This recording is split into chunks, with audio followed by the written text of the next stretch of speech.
So hey, listen y'all. I saw this video on YouTube. This this dope dealer. Oh, not dope dealer. I'm sorry. It's a hope dealer.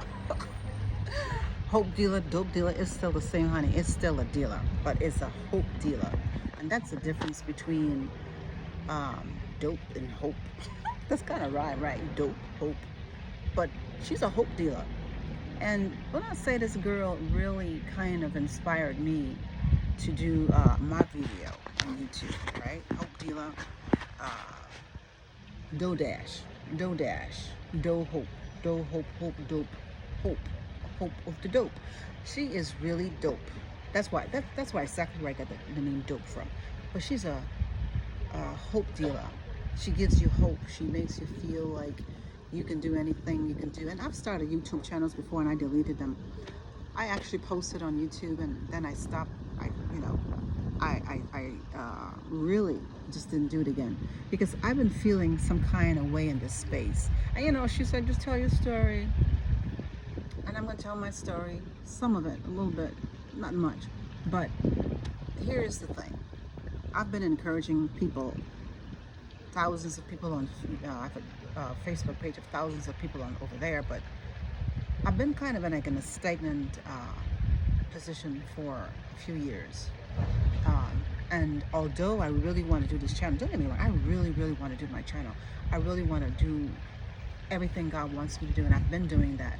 But there's something inside of me. I don't know if you guys, like, you have been divorced. You kind of get into this space where you've done your healing, you've done all of this stuff, but there's something inside where it's just not quite there.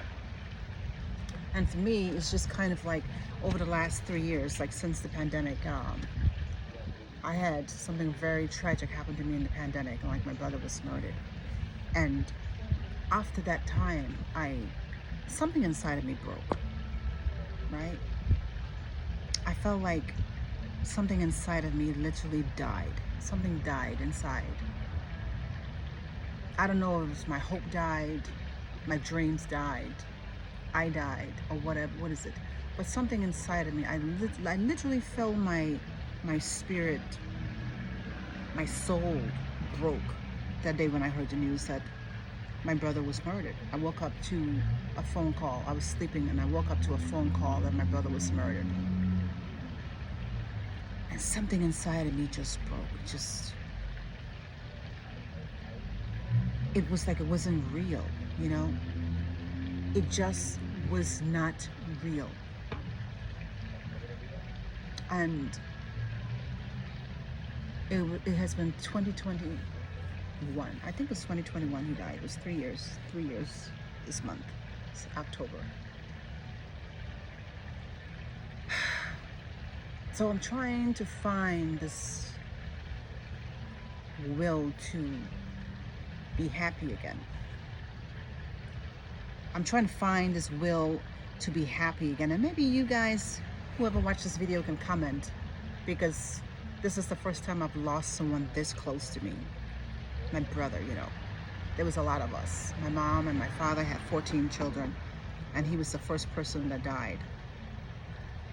He was going to turn 50 that year. He was 49 years old that October, and he was going to turn 50 in December. So he never made it to his 50th birthday. And sometimes it's just really hard for me to be happy because I know that he's happy, he's not here anymore. But then you have this guilt of where you feel like you being happy and he is not. He's, I do believe he's with the Lord. I do believe that. But there's always this thing in the back of your head where you feel guilty. You feel guilty for being the one living. You feel guilty for still here. You feel guilty of every time there's something good going to happen for you. You have this sense of guilt. And, I'm a very, very devoted Christian, and I know that we're supposed to go on. That when God has taken our loved ones, that we are supposed to go on. But I'm every October, so ever since he was murdered, every October I go through this where my heart gets crushed all over again.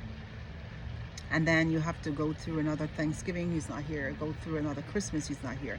And then you have to go through every time he has his birthday. So you have from October to December where your life is just crushed. And I know we're supposed to go on and live. And I'm finding it very hard. It's gotten a lot better, but I guess I'm still grieving, you can call it, if that's what you can call it. But I saw this video with Dodash where you're supposed to just get here and tell your story and just be happy. I'm not thinking that's what she's saying, but to get on YouTube and try to make a difference. And I'm here trying to make a difference. I feel like I start high and then I go flat. I go down, and I'm really trying. I'm really, really trying. It's very, very tough when you've lost someone. I think the worst loss is a sudden loss. It's not like we don't believe that everybody is supposed to lose. We're gonna all lose somebody someday. But I think when you just lose that person suddenly, you just lose a human being, someone that you had in your life for 50 years or 40 some years or 30 years or 20 years. When you just suddenly woke up to a phone call that they were murdered, it does something to your soul. It does something to your heart. And today, that's part of my journal, I guess, sharing that. Like, what is it like moving on? Because there's a part of you that just never moves on. There's a part of you, I think when you have someone died and you had a chance to really build that momentum that you're losing them, that's different. But when you just never had a chance to say goodbye, that is really, really hard. It's very hard.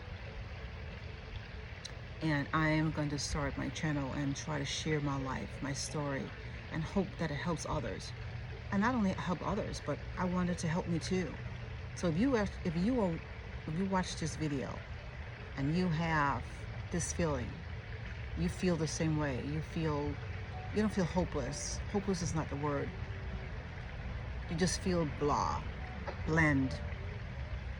You're just having a very hard time getting the momentum up, to feel uplifted, to feel joyful, to just feel anything. Lately this month, since this month came in, October, I've just been feeling very, very bland, like I don't know how to feel. It's this big empty hole inside of your chest, this big hole that's here, that you cannot get around it, you cannot go through it, you just can't do anything with it. It's just here until it decides to close up and dissipate. And I'm hoping by talking about it that I can feel better. I'm hoping by talking about it, sharing it on YouTube, sharing your experience of losing somebody suddenly, what does that do to you? Like, how does that work? What are you supposed to feel? I don't know what I'm supposed to feel. I just don't know what I'm supposed to feel. All I know is I want to feel better. I want to feel better. And I hope that I can feel better. And I'm hoping that, I know I'm not depressed. I hope not. I think there's a moment when we're supposed to grieve. And I think we need to have and grieve a person completely, or the right way. Or is there even a right way to grieve a person? But when you are still grieving, and I think after 3 years, you're still grieving, is just, every time I pick up this camera to do something, every time I pick up my camera to actually record and do something, I sit here in silence and I don't turn it on, because I just feel my heart just hurting so much inside. I think people really don't think about what it really feels like when you take someone's loved ones, what they go through, what their family goes through, of taking somebody's loved one away from them. How you really just not killed that person, but you killed the entire family. You literally killed your entire family. And you're supposed to forgive that person, right? You're supposed to forgive that person so you can move on. But that's one of the hardest things, to forgive somebody. The hardest thing is, one of the hardest things to do is to forgive someone that illegally took a loved one away from you.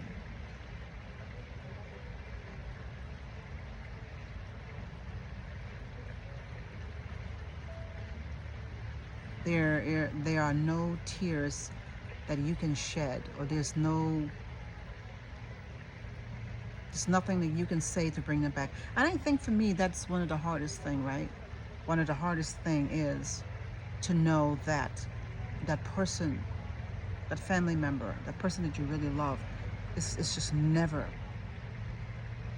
coming back. You're never gonna have or hear them on the phone ever again. You're never gonna have a chance. You're never gonna have a chance to talk to them again. You're just never gonna talk to them again. They're never coming back.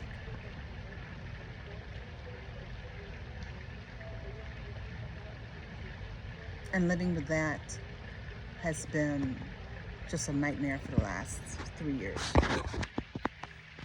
It's just very hard to be successful in my business. It's very hard to do my business. It's very hard to function. It's hard being a parent. It's hard being a single parent at that. But it's just really hard moving on, knowing that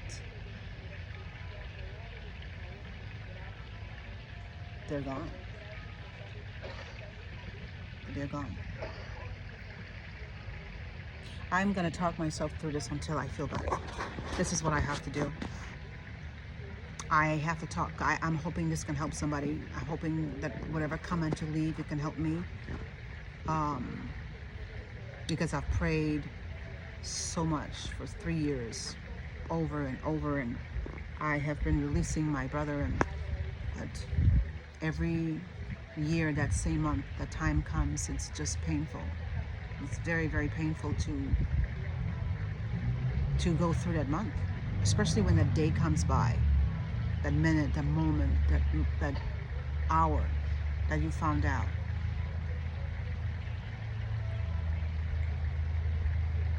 Anyway, I hope that you leave a comment that I can read, and I hope that this stirs something in you that you can share something to.